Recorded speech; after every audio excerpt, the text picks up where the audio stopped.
જય શ્રી કૃષ્ણ મિત્રો, કેમ છો બધા? મજામાં છો? તમે બધા મજામાં હશો ને અમે પણ બધા મજામાં છીએ.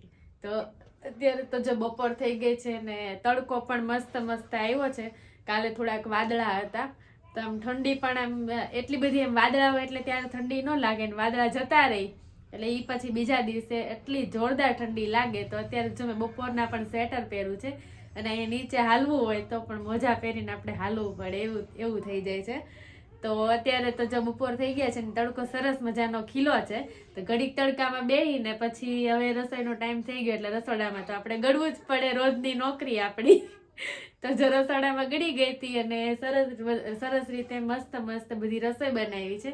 તો ચાલો આપણે જોઈ લઈએ મેં શું બનાવ્યું છે. તો જો આજના બપોરામાં મેં કર્યું છે મસ્ત રીતે મગનું શાક. જો સરસ મજાનું મગનું શાક કર્યું છે અને ઉપરથી મસ્ત રીતે ધાણા નાખી દીધા છે અને એની સાથે આજે તો કર્યા છે ચોખાના રોટલા. તો એક નાનો બનાવ્યો છે ને બીજો મોટો બનાવ્યો છે. સરસ મજાના ચોખાના રોટલા કર્યા છે અને અહીંયા છે ભાત.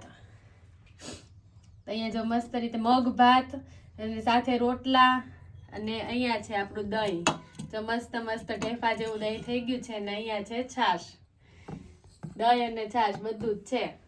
આજે તો બપોરા કરવાની બહુ મજા આવી જવાની છે. તો તમે લોકો પણ આવો, તમને લોકોને આવી રીતે મગનું શાક, ચોખાના રોટલા, ભાત અને છાશ, દહીં એવું બધું ભાવે છે એની મને કોમેન્ટ કરજો. હજી અમે મરચાં પણ શેકવાના છીએ પણ હવે એ ગરમ હોય તો આમ થોડીક મજા આવે એમ, નહીતર પછી ઢીલા થઈ જાય. તો આવી રીતે તમને બધું ભોજન ભાવે છે એની મને કોમેન્ટ કરજો જરૂરથી. ને આપણે આવતા વ્લોગમાં ફરી મળશું. ત્યાં સુધી બાય બાય, ટેક કેર.